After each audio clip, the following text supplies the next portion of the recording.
serving the people of Kansas before Kansas was even a state. I am aware that this committee gets tough assignments, and this morning is one of them, immigration. Yes, it is an emotional issue for me. It impacts my brothers and sisters that live in my neighborhood in Kansas City, Kansas. All of us here in the Capitol frequently walk by the mural right above us on 3rd floor. The Brown v. Board mural for me is such a powerful depiction of a struggle in our country, of the confrontation of unjust laws. Kansas, through Brown v. Board, was a leader in the struggle. Families here in Topeka took risks to stand up for human rights. The mural depicts numerous faces, smiling faces, as well as disturbing faces of hatred and fear. HB 2717 was born out of a concern for the safe and welcoming ordinance in Kansas City, Kansas. And I'm glad there's time here this morning for me to tell you about our community. 18%, or 28,000 persons in Kansas City, Kansas, are foreign-born. For me, in the neighborhood I live in, this is very visible in the park where I walk, almost daily. On any given sunny, warm day, one can find vigorous games of volleyball, soccer, and football. And the playground equipment is full of the vigor of young children delighting in swings and climbing bars. For me, the delight of all this is that those gathered are a rainbow of Bhutanese, Black, Hispanic, and Caucasian, of all age groups. I live where white vans with ladders on top line the streets, and pickups with enclosed trailers with the supplies to take to their daily labor. Are these people documented or undocumented? I don't know. But I do know that they build the houses, they put on the roofs, they do those labors that are needed in our country. 5 years ago, I joined a team of persons in Wyandotte County. The team includes government officials, teachers, community leaders, and people of faith. There was a concern for how we can make all persons who live in our community feel both safe and welcomed. The Ordinance of Safe and Welcoming that was passed by the Unified Government Commission was for the purpose of telling everyone that we welcome them as our neighbors and friends. This ordinance took years of stop-and-stop negotiations with law enforcement and unified government to bring us together to a place that can allow immigrants in the community to have a trusted relationship with law enforcement. And I would remind all of you that the ordinance says that if the police have a judicial warrant or they are concerned for the public safety of the community, they can report and cooperate with Homeland Security or ICE. That's in the ordinance. I too would be interested in how many calls you received, Attorney General, because it was probably the same people who came to the unified government and testified against the ordinance. There were strong voices. There's a lot of fear in our country about immigrants. In January, Alan Cobb, the CEO of the Kansas Chamber, did a podcast with a local journalist. He stated that the major concern of businesses in Kansas is the workforce. The major concern is the workforce. And I would note, he didn't say taxes. We know that the immigration system in our country is broken and has been broken for a long time. We need workers, but there is no avenue for many of those workers, I repeat, no avenue for many of those workers to have a legal standing. The Kansas unemployment rate is 2.6, the lowest rate in a decade. As a person of faith, I desire to be practical. That is why I mention the need for workers. Kansas is not alone in this need of workers. In Kansas City, Kansas, we want them and their families to know that we welcome them and that we value them. As a person of faith, my being in front of you today goes deeper than the practical. I belong to a church that works for the justice for immigrants and asks me and the members of our church to do the same. The immigrant and refugee arm of the Catholic bishops recently joined the newly formed Alliance for a New Immigration Consensus. This group of faith leaders, law enforcement, and business, including the U.S. Chamber of Commerce, is working to forge a way for Congress to begin to fix the broken immigration system. Let us ask our Kansas congressional delegation to be part of this. This bill has been titled Sanctuary Cities, though the ordinance is about safe and welcoming. For me, sanctuary means a holy place. In KCK, our community is holy because of the diversity of God's family and our care beyond borders for one another.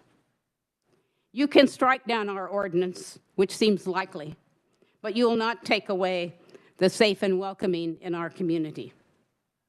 Please do not support this bill, and thank you for hearing me this morning. Thank you. We'll hold questions to the end of the testimony of the opponents. Next up, virtual Judy Ansell. Am I saying that right? She's here in person. I'm here in person, thank you. And thank you for allowing me to switch from virtual to in person. I decided this was so important I needed to come. I'd like to ask the committee first, how many of you have read the Safe and Welcoming Ordinance? 2 of you? How many of you have read the Safe and Welcoming Ordinance that was passed on February 10th? We have it in front of us and we've, glanced through it. But go ahead. Okay, I think it's really important to understand the details of this ordinance and understand what it does and what it doesn't do in order to allay many of the fears that have been promoted by House Bill 2717 that actually, if you look at the ordinance, are not based on any reality. I'd also like to say that not all sheriffs or police officials have supported 2717. In fact, in Kansas City, Kansas, our police chief, Carl Oakman, has told us that he doesn't think it's a bad idea. Our sheriff is not opposed. So I know that there are sheriffs around the state that I have heard also do not support 2717. But just last October, the League of Kansas Municipalities celebrated 60 years since Kansans amended the state's constitution to give our cities home rule. The League explained that home rule allows local officials the flexibility to adapt to a constantly changing world. Uniform state laws don't always serve the diverse needs of our communities, and home rule allows many of those decisions to be made by local officials elected by the people. And so it is with the Safe and Welcoming City Act passed by the Unified Government Commission. They know that we have the most diverse community in Kansas. They know that is one of our strengths, just as you heard from Sister Therese Bangert a moment ago. But they also know that many among us are afraid to go to parent-teacher meetings, have trouble cashing a check for lack of ID, don't report crimes committed against them, and have many other obstacles to being full members of our community. They know this, and that's why they passed the Safe and Welcoming Ordinance. That's also why we are supposed to have home rule and to be able to have good local government which fits the needs of our people. But the Attorney General is asking you to override our own Constitution and violate home rule by passing a one-size-fits-all approach to public safety, government, and community building. In designing the Safe and Welcoming Act, we worked with the police, the district attorney, and I would refer you to his written testimony that was sent yesterday, city attorneys, We worked with all of those folks to make it fit our needs and be legal, and all welcomed a municipal ID needed by the houseless, ex-offenders, people who have lost their ID, those who never had a birth certificate, the elderly who no longer drive, and others who simply do not have the resources to produce the documents needed for a state ID. The act limits police and city employee cooperation with ICE to instances where ICE presents a warrant signed by a judge or where public safety is at risk. In no way does the ordinance stop the police from fighting crime. Yet, I hear that proponents of this bill are doing a lot of fear-mongering about immigrants. First, I hope you understand that unlawful presence in the United States is a civil violation. It is not criminal.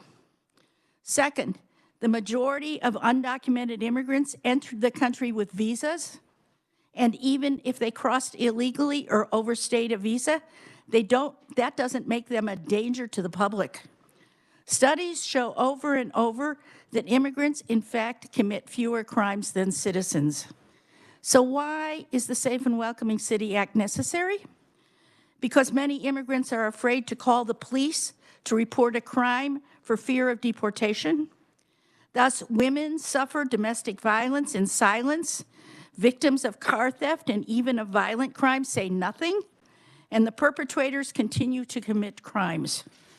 If the Attorney General were truly interested in law enforcement, as his title implies, he would be supporting the Safe and Welcoming Act as a crime-fighting tool.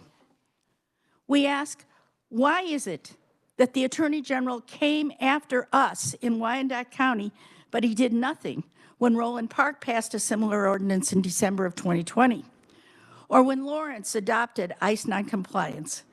So why now go after Wyandotte County? Is he trying to draw attention away from the legislature's failure to give us grocery tax relief? Or is it more sinister?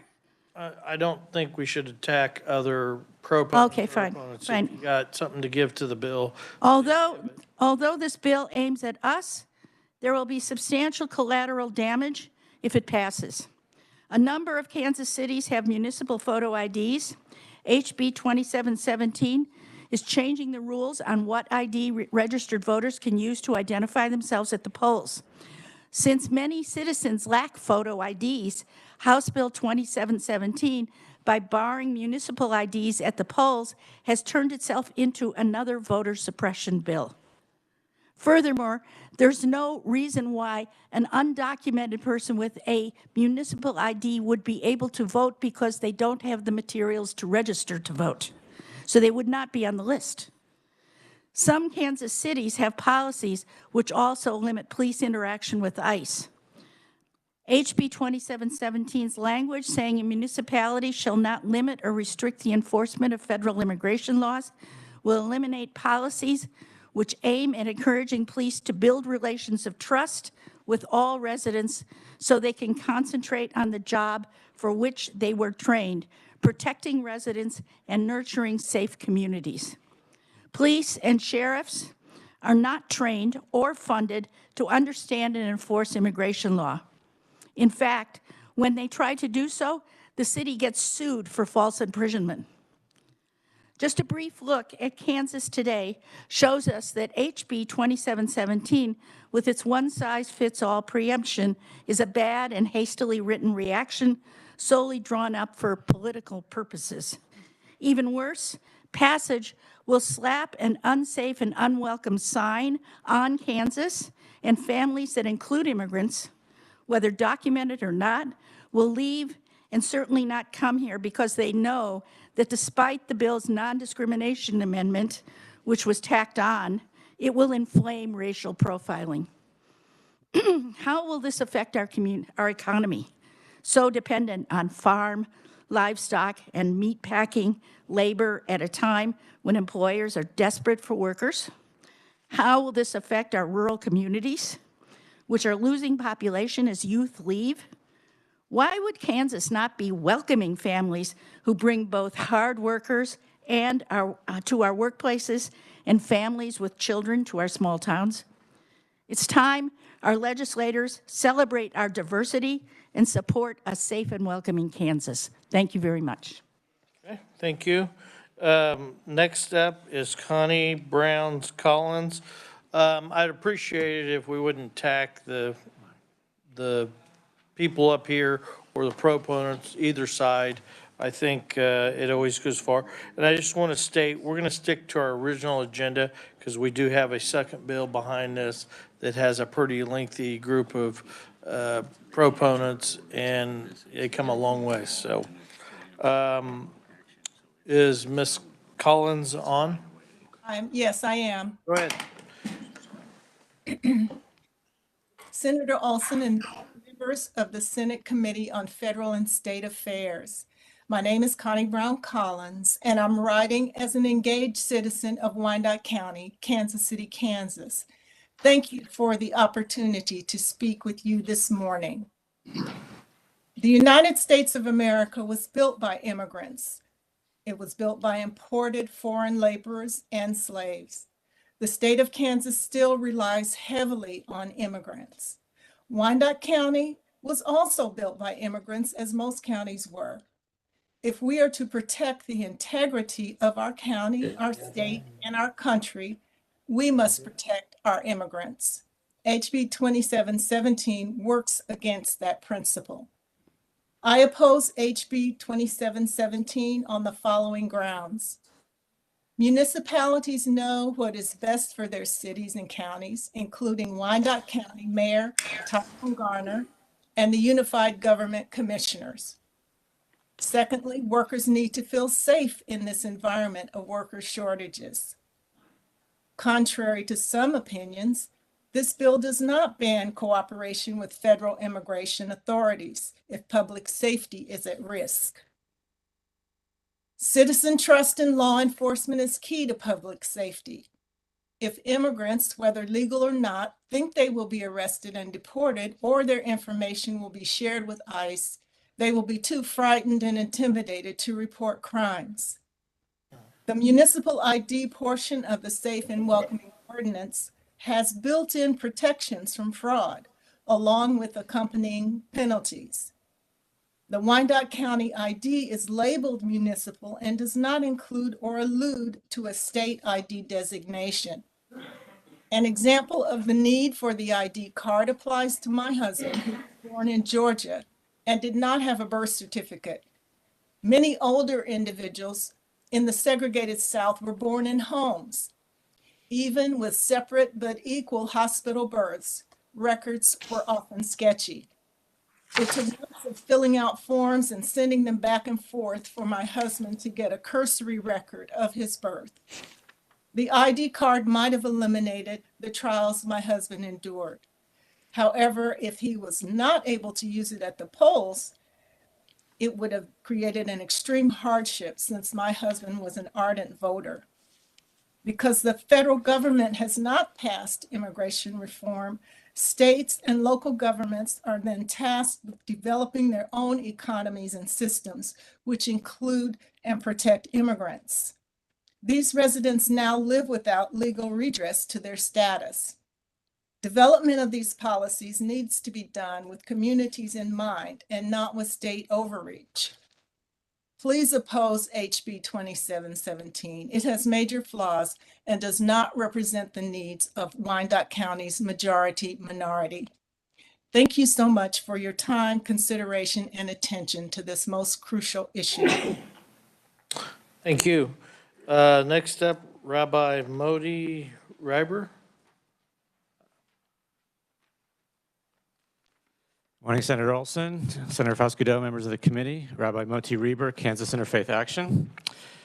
I wanted to refer to you, before I begin, I want to refer you to the written testimony of Monsignor Stuart Swetland, who is who's the president of Donnelly College and a KIFA board member. KIFA is Kansas Interfaith Action. He testified in person at the House hearing, and he was involved in the development of the Safe and Welcoming Ordinance, and I really recommend you look at his testimony. I'll make a couple of additional points, and I'll echo some of the previous conferees, but I'll try to be brief. One element that I think we all can agree on is that the immigration system is broken. We've been waiting for at least 15 years for comprehensive immigration reform, and it hasn't happened yet. And we all wish the federal government would deal with this. In the absence of reform, states and municipalities are left to cope with a broken system, especially communities like Wyandotte County and also Southwest Kansas with large immigrant communities to deal with the problems that this causes as best as they can. So as Sister Therese explained, there was a 5-year process to develop the Safe and Welcoming Ordinance with a huge amount of buy-in from across the county, including police and political leadership. It allows people to get municipal IDs and make sure that they aren't immediately turned over to ICE. It does not apply to criminal behavior. It does not allow people to vote who would not otherwise be eligible. And I also want to echo something that Sheriff Easter said, which is probable cause. If there's a judicial warrant, if there's an imminent threat to the community, ICE can be contacted, but that's probable cause, and it also addresses some Fourth Amendment issues that have been brought up in immigration enforcement. Immigration status is a civil violation, not a criminal one. Many people are in mixed families, so that would mean that somebody might have citizenship, might have resident status, but might be in relationship, in a family relationship with somebody who doesn't.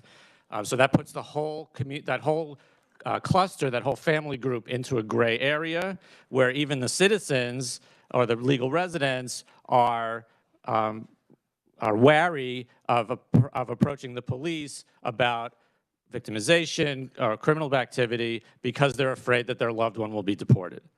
That's a real issue. It keeps everybody in a shadowy area, which allows people to be victimized throughout the community. And I'll also echo that Safe and Welcoming is a local solution to a local problem. Well, actually, it's a local solution to a national problem, but that we should hold up as an example of democracy in action. And the state should not come in and Bigfoot all this careful work. This bill has wrongly been called the Sanctuary Cities bill. What it really is, unfortunately, is an anti-immigrant bill. You know, we need people's labor, we need their taxes, we should allow them to be part of civic life. This bill keeps them in the shadows for no good purpose. We need to treat our immigrant brothers and sisters with compassion and with justice, and allowing them to be part of our world, allowing them to be a full part of our communities, a full part of civic life is an important part of that compassion. I urge you to vote down HB 2717. Thank you, and I'll stand for questions at the appropriate time. Okay, Lindsay Ford.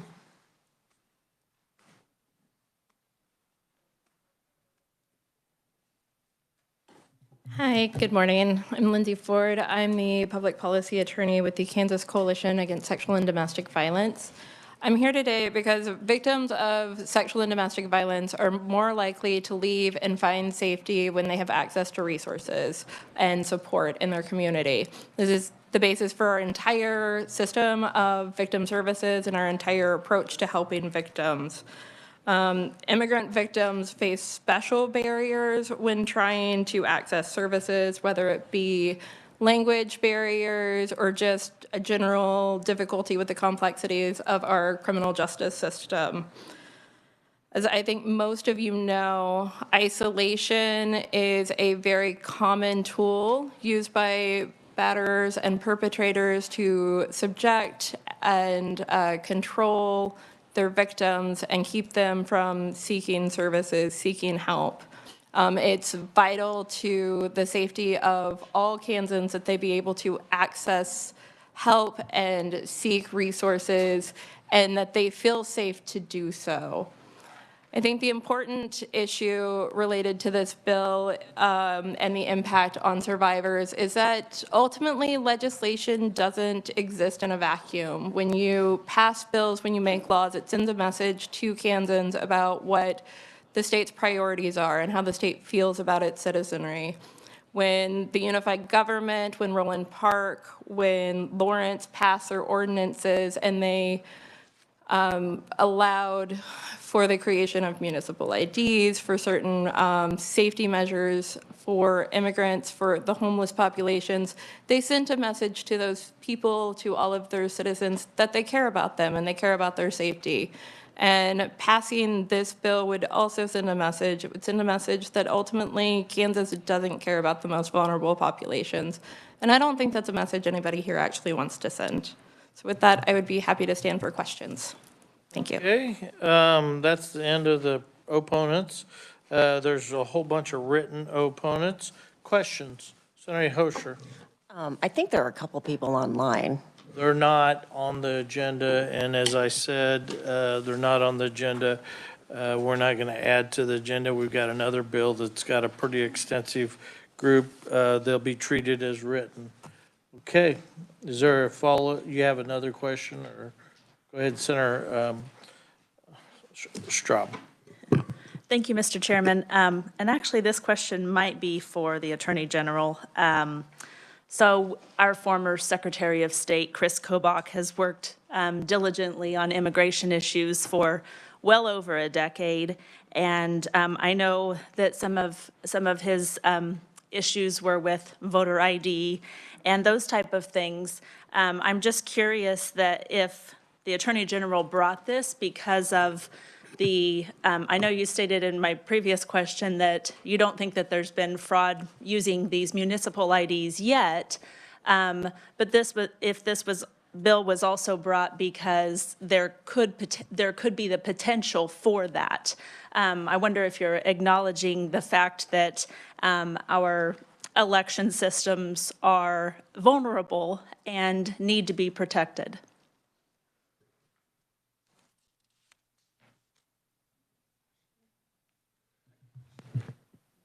Senator, I'm not quite sure what to do with that question. Let me try this. At the Attorney General's office, we prosecute a lot of identification card fraud.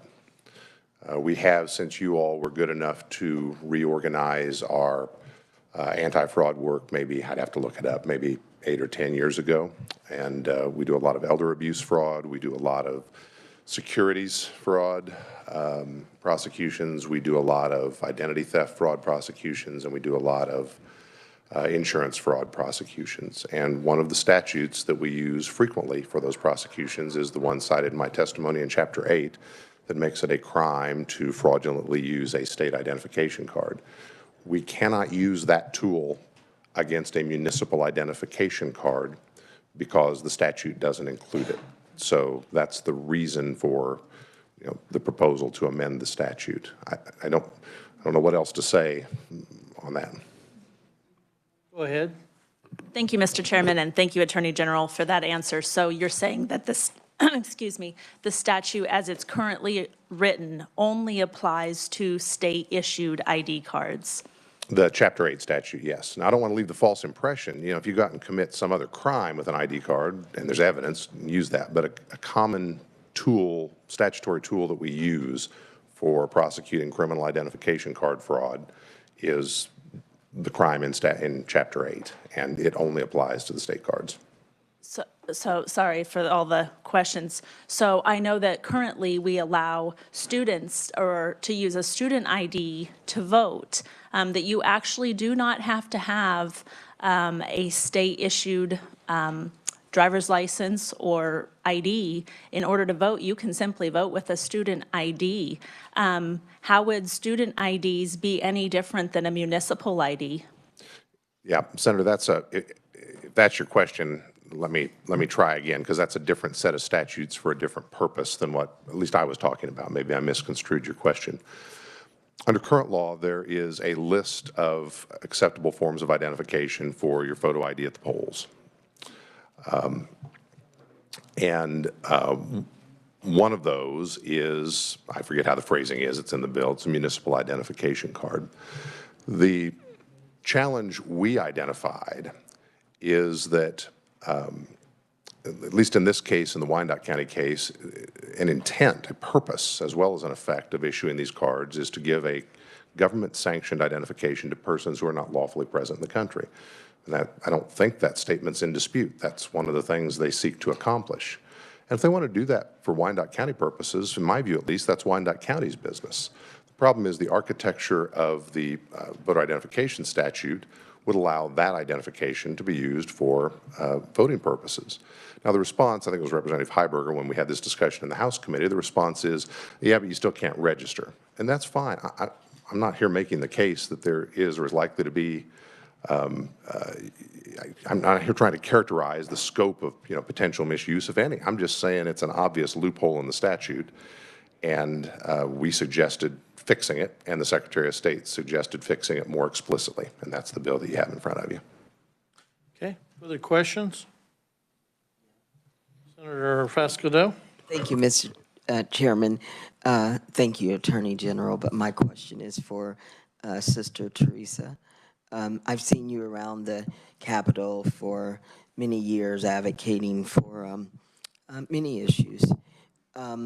With what's going on in Ukraine now, and I heard on the news the other day that a lot of people would be coming to other states in the United States of America for safety.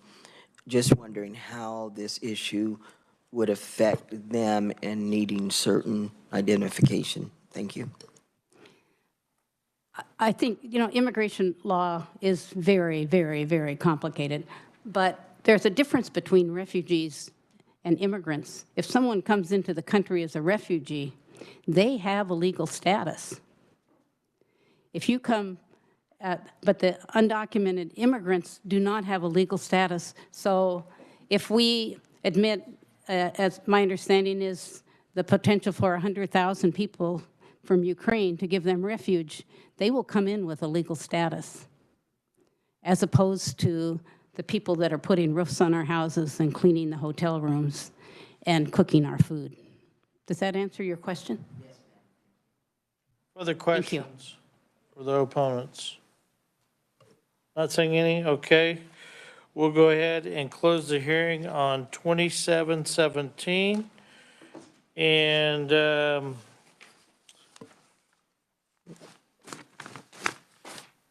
are you guys gonna have to leave? We can go ahead and start the hearing.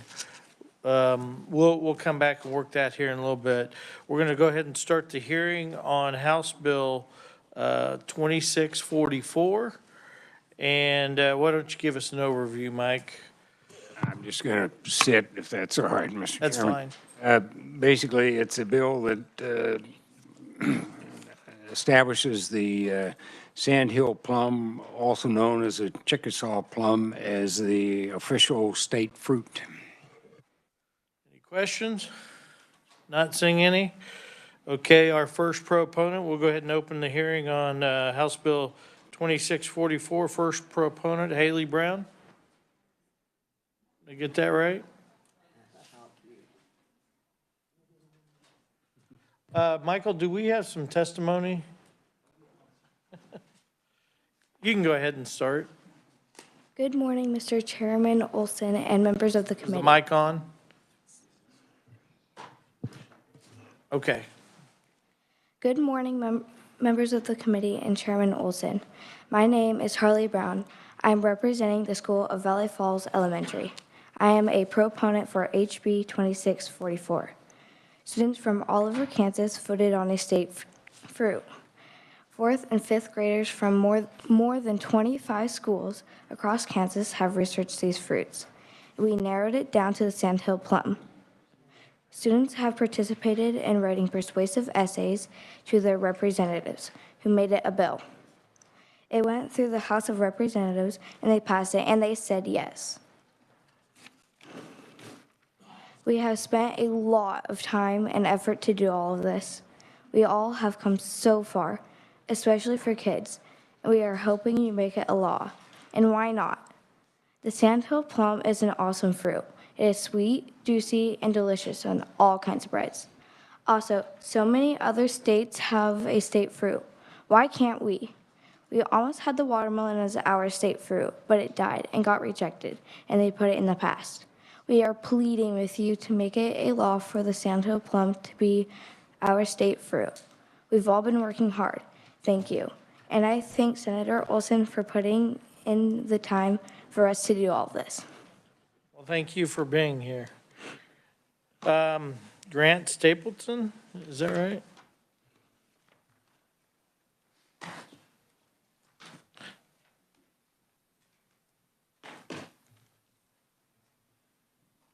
Go ahead. Okay. Thank you, Chairman Olson, for letting us be here today. My name is Grant Stapleton. I am 11 years old. I am in 5th grade, and I attend Speth Elementary School. The reason why we want the Sandhill Plum as our state fruit is because it can house animals and aid protection with its thorny body. Also, it is amazing when ripe and very sweet. It is great in jellies and jams for everyone, and for the older folks in wine. The Sandhill Plum grows 34 feet tall and 4 to 6 feet wide. So say you have a part of land you want to cover up, plant a Sandhill Plum or two, and they'll fill it in. I mean, why not? Fruit in a nice bush. The plum grows fruit every year, and they grow great in about everywhere in Kansas. And Representative Randy Garber came and told us how to make a bill and the process of one must go through to get a law passed. And then Mr. Grimm from Grimm's Gardens talked to us about native fruits. Then 24 other schools helped us decide our state fruit by voting. That's a lot of other kids beside our school. We also did a lot of research so that our speeches are full of facts about the Sandhill Plum. More good news is that the plum houses and feeds normal birds, which is great for bird watchers. So why not choose it? The plum are affordable and cost around $5 a pound, and you could plant one so you could get plums for free.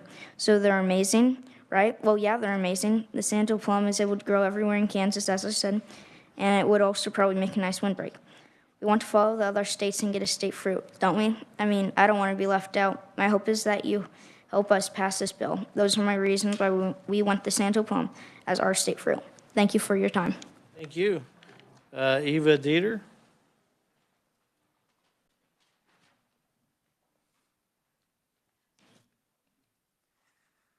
Chairman Olson, thank you for letting me speak here today. Also, thank you, Vice Chairman Hildebrand. My name is Eva Dieters, and I'm a 4th grade student at Sabetha Elementary School, and I'm a proponent of the HB 2644.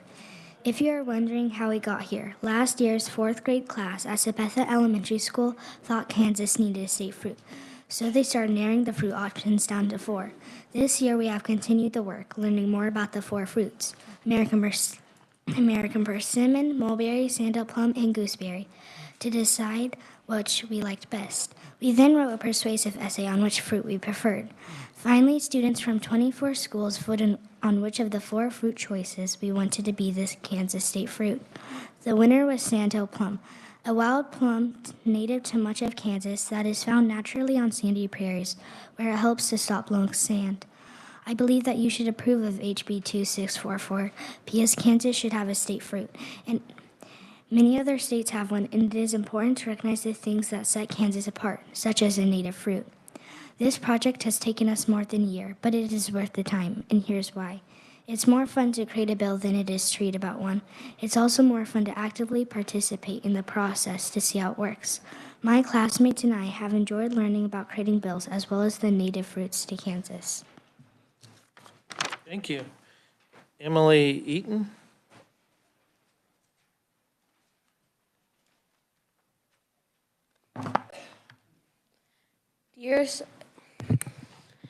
Dear Chairman Olson and the members of the Senate Committee, on the behalf of my classmates and other kids of Kansas, I'd like to thank you for inviting me here today. Have you ever wondered why Kansas doesn't have a state fruit? Well, we have. We researched 4 different fruits, wrote about them, then voted what we think the Kansas state fruit should be. Of all the students who voted in Kansas, the Sandhill Plum won. Most other states have a state fruit. Now it's your job. We need a state fruit. We, the students in Kansas, will make history. Now let's hear some facts about this delicious plum. The Sandhill Plum is native to Kansas, unlike the watermelon. The Sandhill Plum is small, and when they are ripe, they are reddish pink. You can find Sandhill Plum just about anywhere in Kansas.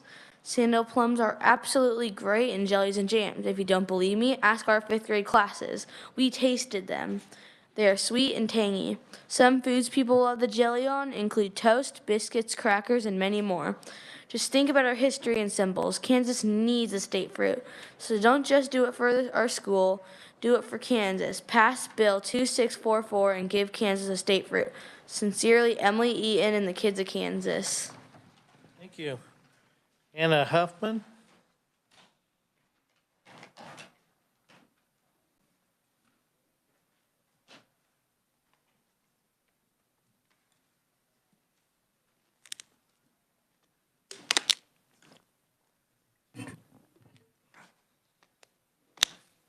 Go ahead.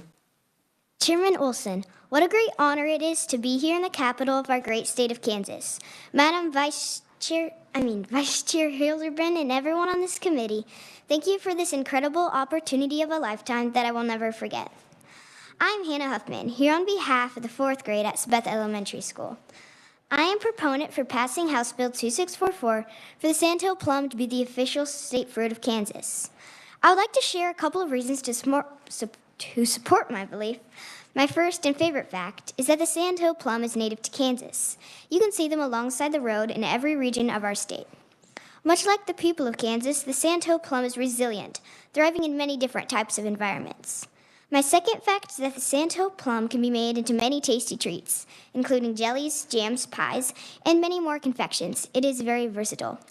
The Sandhill Plum is also reliable, producing a harvest every year.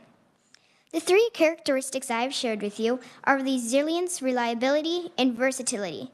These 3 attributes are found in the heart of every Kansan. This is why I think you should vote yes on Bill 2644.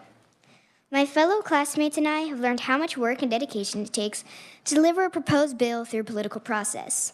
Though we are young, you have allowed us to have a voice. It is my hope that we will not forget that even though we are young, we can make a difference. May we always strive to improve our great state. Thank you. Jake Minold?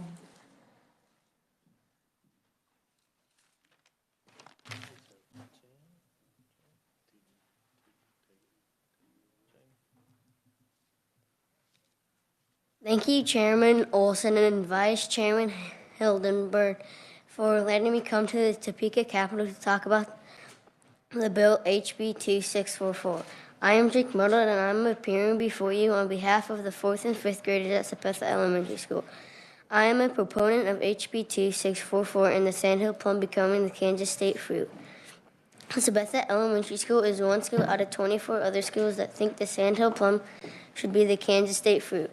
Kansas is one out of 19 other states that doesn't have a state fruit, and I want to help change that. Why do I think the Sandhill Plum should be the Kansas state fruit? The Sandhill Plum is native to Kansas, especially in the western part of the state. The Sandhill Plum is a bush that you can find naturally in sandy prairies. The Sandhill Plum bush can be grown for a windbreak, wildlife habitat, and water erosion control. You can even make wine, jam, and jelly with the Sandhill Plum. It has been interesting for my class to learn how a bill gets passed. If it weren't for Mr. Wimberger, I would have never known how a bill worked or even what a bill was until I was an adult. So I want to thank Mr. Wimberger for all that he's done. Thanks for listening for all you do. Thank you. Peyton, is it Burgers?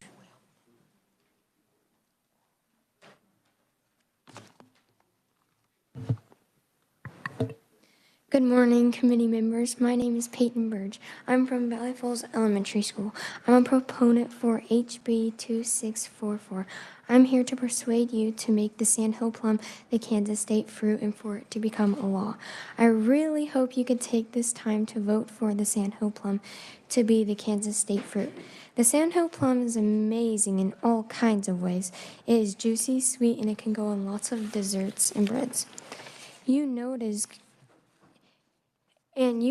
is good when kids from almost 25 schools voted for it. We almost had a state fruit, which was the watermelon, but they said no and put it to the side.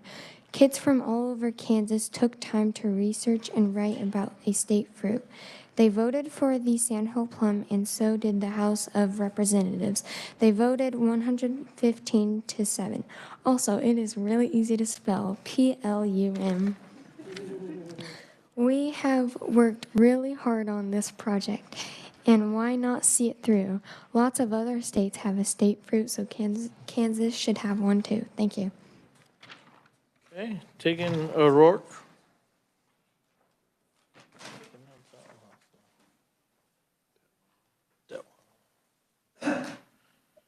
Barker and committee for a long. Or is it virtual? Go ahead. Good morning, and thank you, Chairman Olson and committee for allowing me to speak to you today. My name is Tegan O'Rourke, and I am representing Healy Elementary Schools in western Kansas. I am a proponent for making the Sandhill Plum our Kansas state fruit. There are a variety of reasons why the Sandhill Plum should be our Kansas state fruit. The Sandhill Plum is a native species that's been grown and eaten not only by our ancestors, but Native Americans for centuries here in Kansas. The shrub can live to be 15 to 25 years old. Since Kansas is known as the breadbasket of the world, there's nothing better on homemade bread than Sandhill Plum jelly. For these reasons, I think our newest state symbol should be the Sandhill Plum. Thank you for letting me speak to you today. Thank you. Tyson Detweiler.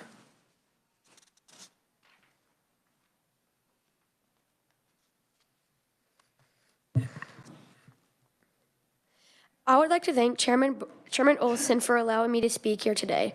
My name is Tyson Detweiler, and I am from Sabetha Elementary School, and I'm a proponent of the bill HB 2644. The purpose of this writing is to convince the people in this room to make the Sandhill Plum the state fruit of Kansas, and to convince everybody to take this bill seriously. Kids from all over Kansas, including 23 other schools and my school, Sabetha Elementary, have voted, and the outcome of this vote was the Sandhill Plum by far. This means that all these kids have high hopes to make the Sandhill Plum the state fruit of Kansas, and we can't do it without the help from you people. To show you how serious we are, we had Doug Grimm from Grimm's Gardens speak to us about the pros and cons of native fruits in Kansas. Next, we had our state representative, Randy Garber, come talk to us and explain a lot of things about bills and how they work. As you can see, we have done our work. Now, we are going to need multiple great reasons to assure that the Sandhill Plum is the perfect choice and candidate for our state fruit. So I have gone through and scanned the internet for the best qualities of this magnificent plum. Here are my reasons. For all you moms out there, the Sandhill Plum can be made into jams, jellies, and wine to congratulate you after a hard day's work. The Sandhill Plum was discovered by Native Americans way back before anybody had ever heard of it. And that's proving that it is native to our state, and that's something that we really need for our state fruit. Have you ever heard of the Chickasaw Plum, the Cherokee Plum, the Florida Sand Plum, or the Sand Plum? Well, these are all other names for the Sandhill Plum. Wow, this is a popular plum. This awesome plum also benefits wildlife in huge ways by giving an easy to track down food source because of the strong scented bark near the roots of the bush. The foliage also provides cover for nesting sites. Now, I can go on and on listing amazing facts about the Sandhill Plum, but I don't want to bore any of you. In my opinion, I think the Sandhill Plum is great because it is sweet, easy to grow, and leaves a great taste in your mouth. I think, in my opinion, the Sandhill Plum should be our state fruit because it's native to Kansas, good tasting, can help our precious wildlife, and it's not hard to farm either. Thank you for listening to my speech and taking our wants and Kansas's needs into consideration. Kenneth Montgomery.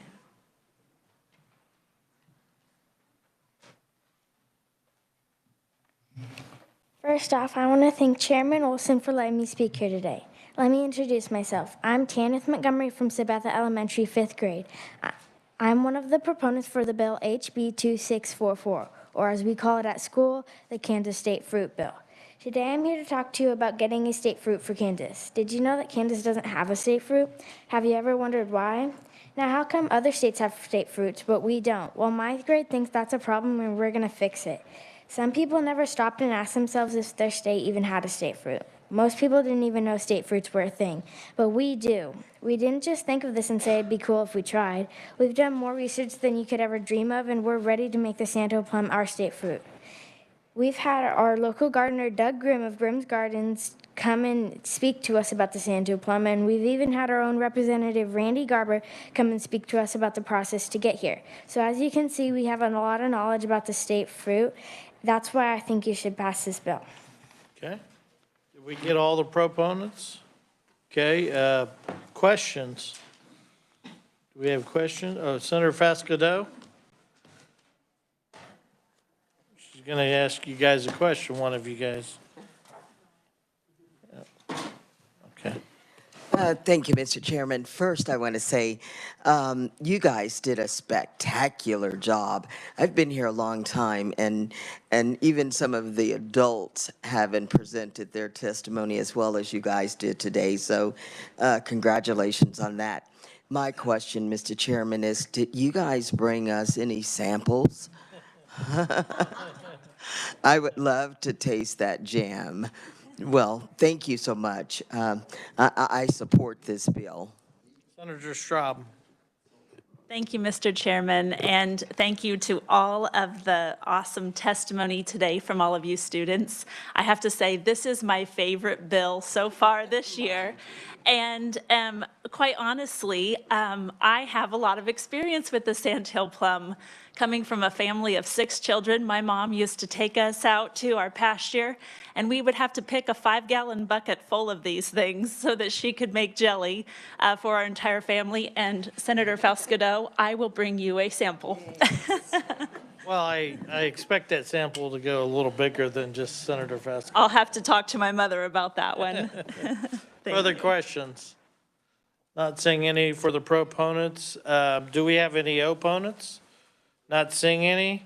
We'll go ahead and close the hearing on House Bill 2644. How about we go ahead and just work 2644? Senator Hildebrand.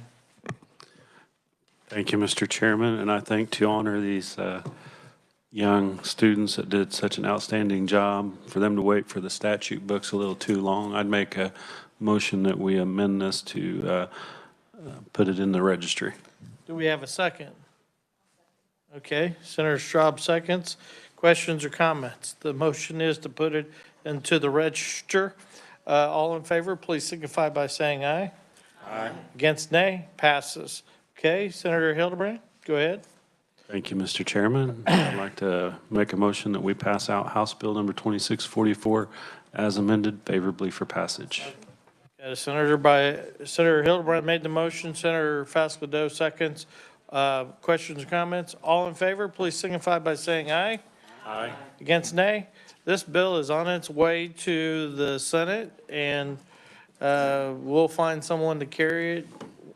If, you know, okay. Senator Straub, you get it carried. It sounds like you know the most about it, but I'm serious about it. You might have to provide 40 members. No, I'm just. No, this bill's on its way to the Senate, so it's excited. I think this is one we can get across the line. Thank you guys for being here on a short notice and organizing. Very impressive. My 18 years, I haven't seen a group of young individuals so organized. So very impressive, and very good job testifying. Committee, we'll take a step back to House Bill 2717. That's the one we just heard. I will allow conceptual amendments. Go ahead. Thank you, Mr. Chair. I appreciate the fact that Wyandotte County has spent 5 years developing this plan, the Safe and Welcoming Plan, to address some of the issues in their community. We've spent roughly an hour on this situation, which really doesn't seem just, so I would move we table this bill. Okay, we have a motion to table. Do we have a second? Okay, we have a second by Senator Falscadeau. Any questions or comments on the motion to table?